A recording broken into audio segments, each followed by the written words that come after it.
Analyse fondamentale, je vais vous partager 2 preuves que l'analyse fondamentale n'est pas forcément une bonne solution pour faire fructifier son argent. Je vais même vous prouver avec ces 2 preuves que l'analyse fondamentale peut même vous faire perdre de l'argent. Donc je vais vous donner dans un premier temps 2 preuves pour justifier mes propos et une solution pour vraiment faire fructifier votre argent. Mais avant que je vous partage ceci, eh bien si vous souhaitez connaître mes stratégies d'investissement qui me font vraiment fructifier mon argent, eh bien cliquez sur le bouton en haut ou en bas de cette vidéo, puisque si vous vous inscrivez, vous allez bénéficier d'une série de 5 vidéos dans lesquelles je vous partage mes stratégies d'investissement qui font vraiment fructifier mon argent. Donc c'est parti pour qu'est-ce que, dans un premier temps, l'analyse fondamentale? Donc si on regarde sur Internet, l'analyse fondamentale, qu'est-ce que c'est concrètement? Eh bien c'est la fiche d'identité d'une entreprise, où on va étudier en fait son activité, ses produits, son champ géographique dans lequel il vend ses produits, ses concurrents, sa politique. En gros, est-ce que cette entreprise est au stade de l'idée? Ou est-ce que son produit fonctionne déjà et se vend déjà? Est-ce que cette entreprise a déjà quelques clients ou a énormément de clients? Et on peut même pousser l'analyse fondamentale à une analyse financière pour savoir est-ce que cette entreprise a déjà un chiffre d'affaires? Est-ce qu'elle génère déjà des bénéfices? Depuis combien de temps? Combien de bénéfices? Des petits bénéfices ou des gros bénéfices? En gros, on va tout savoir sur l'entreprise, sur les fondements de son entreprise. De cette entreprise. Et c'est ça l'analyse fondamentale. Et donc pourquoi l'analyse fondamentale n'est pas forcément une bonne stratégie d'investissement? Je vais vous prouver ça. Par exemple, si on prend le projet de PondeX qui est une crypto-monnaie. L'analyse fondamentale peut s'appliquer aussi bien sur le marché boursier, des actions, mais aussi des crypto-monnaies, voire autres marchés, simplement en analysant les entreprises et en investissant dedans si, dans ce cas-là, l'analyse fondamentale est intéressante selon nous, selon cette étude. Eh bien, on va prendre le cas d'école de PondeX qui est une crypto-monnaie et du coup, il y a une société derrière. Son projet, c'est quoi? On va faire l'analyse fondamentale de façon très brève de cette crypto-monnaie.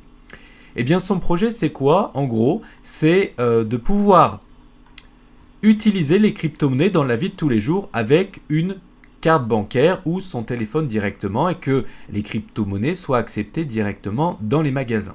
Donc le projet est intéressant, c'est un projet d'avenir dans un premier temps et on peut voir que du coup c'est sans frontières, c'est-à-dire que PondeX c'est un projet où ce produit est ouvert pour le monde entier. Donc ça c'est bien quand on regarde l'analyse fondamentale, il n'a pas trop de concurrents parce que PondeX c'est un vrai projet réel, concret aujourd'hui. PondeX, ils ne sont pas à l'étape de l'idée. Ils ont vraiment un projet concret qui existe concrètement aujourd'hui. Donc ça c'est bien, ils n'ont pas trop de concurrents parce qu'en plus ils ont un produit déjà concret.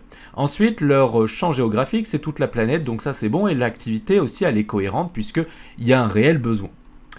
Ensuite, niveau partenariat, eh bien ils ont énormément de partenariats. Comme on va pouvoir le voir ici, vous voyez, des gros partenariats leaders mondiaux. Et ils sont parus dans des grands magazines comme Forbes. Donc voilà, ils sont répartis dans le monde entier et qu'ils veulent faciliter l'utilisation des devises numériques. Bref, le projet est concret. Le projet a peu de concurrence. Le projet est vraiment réel aujourd'hui et en plus, il y a des fondamentaux intéressants puisqu'il y a des partenariats, etc. Donc, les fondamentaux de cette société, de cette crypto-monnaie PondeX sont bons. Donc, d'après l'analyse fondamentale, il faudrait investir dans cette crypto-monnaie puisque les fondamentaux, l'analyse fondamentale est bonne. Mais quand on regarde sur CoinMarketCap, qui est le site qui référence les crypto-monnaies avec les plus grosses capitalisations boursières, eh bien, avant, PondeX était dans le top 50 à peu près, et donc maintenant, PondeX est dans le top 115. Donc, elle a perdu énormément de place, et comme vous pouvez le voir ici, en bleu, sa capitalisation boursière a énormément chuté au fil du temps. Et son prix a énormément chuté, puisque avant il était à à 1 centime et aujourd'hui nous sommes à 0,0001 centime. Donc certes, énormément de crypto-monnaies ont aussi crashé, mais PondiX crache aussi tout le temps depuis plusieurs mois, même récemment, même depuis des années. Alors que les fondamentaux sont bons. Donc, pourquoi, si les fondamentaux sont bons, le prix de cette crypto-monnaie chute, malgré que d'autres crypto-monnaies prennent de la valeur durant cette période, et même depuis le crash, eh bien PondiX, lui, perd de sa valeur depuis très longtemps.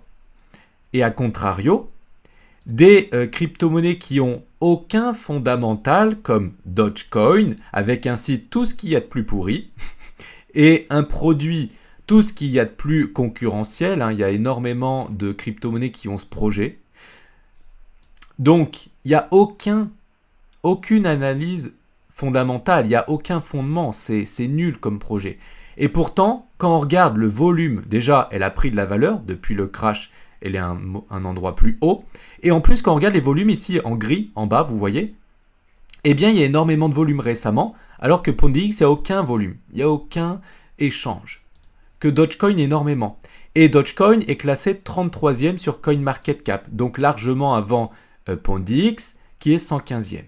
Donc je répète, PondiX a des super fondamentaux, et pourtant, elle a perdu énormément de capitalisation boursière et son prix fait que de chuter. Dogecoin, qui a un projet sans aucun fondamentaux, qui n'a pas de fondamentaux, eh bien, cette crypto-monnaie est quand même classée 33e et son prix augmente et les volumes augmentent. Donc, si on se base sur uniquement l'analyse fondamentale, eh bien, on peut perdre de l'argent puisque dans ce cas-là, on aurait investi dans PondiX et on se serait fait plumer alors que les fondamentaux sont extrêmement bons. Donc la conclusion, et je vais vous donner ma solution juste après, la conclusion c'est que ce ne sont pas les projets avec les meilleurs fondamentaux qui vont avoir les meilleures performances. Donc maintenant, vous souhaitez quoi? Vous souhaitez investir de façon bête et méchante dans des crypto-monnaies ou des actions qui ont des bons fondamentaux mais qui vont potentiellement cracher à l'avenir, ou investir dans des actions ou des crypto-monnaies qui de toute façon auront de bons fondamentaux, mais qui vont prendre réellement de la valeur. Donc ce que je veux dire par là, c'est que l'analyse fondamentale ne suffit pas. Vous ne devez pas investir de façon bête et méchante dans des crypto-monnaies qui ont seulement un bon projet. Parce que le bon projet ne suffit pas. Souvent on me dit « Oh Jonathan, cette crypto-monnaie, le projet est super, est-ce qu'il faut investir ?» Le projet, ça suffit pas en fait. Si les fondamentaux sont géniaux, mais que la crypto crash ou va crasher à l'avenir, ça sert à rien. Donc, les fondamentaux ne suffisent pas. Vous devez, et c'est ça la solution, vous devez le cumuler avec d'autres stratégies. L'analyse fondamentale est forcément un pilier. Quand j'investis moi dans mes crypto-monnaies, j'utilise bien sûr l'analyse fondamentale. C'est indispensable si on veut investir dans des projets avec un réel avenir sur le long terme. Dogecoin, il n'a pas un projet d'avenir sur le long terme. À terme, il va cracher lui aussi. C'est normal. Donc vous aussi, vous devez cumuler l'analyse fondamentale à d'autres stratégies. D'accord? Et pour connaître ces stratégies, parce que moi justement j'investis dans des crypto-monnaies qui ont des fondamentaux solides, mais je le cumule à d'autres stratégies qui me permettent d'investir dans des cryptos ou des actions qui ont vraiment des fondamentaux solides, mais qui prennent de la valeur. Et c'est ça le plus important, parce qu'on investit non pas pour le beau projet, on investit pour le beau projet, mais surtout pour la rentabilité derrière. Donc pour cela, et pour connaître mes stratégies, comme je vous ai dit tout à l'heure, vous avez un lien en haut ou en bas de cette vidéo, ça sera trop long à vous expliquer ça ici. Inscrivez-vous et je vous partage toutes mes stratégies dans cette série de 5 vidéos. Je vous dis à très bientôt et si vous avez kiffé cette vidéo, merci de mettre un petit like et de vous abonner si ce n'est pas déjà fait. À très bientôt, ciao!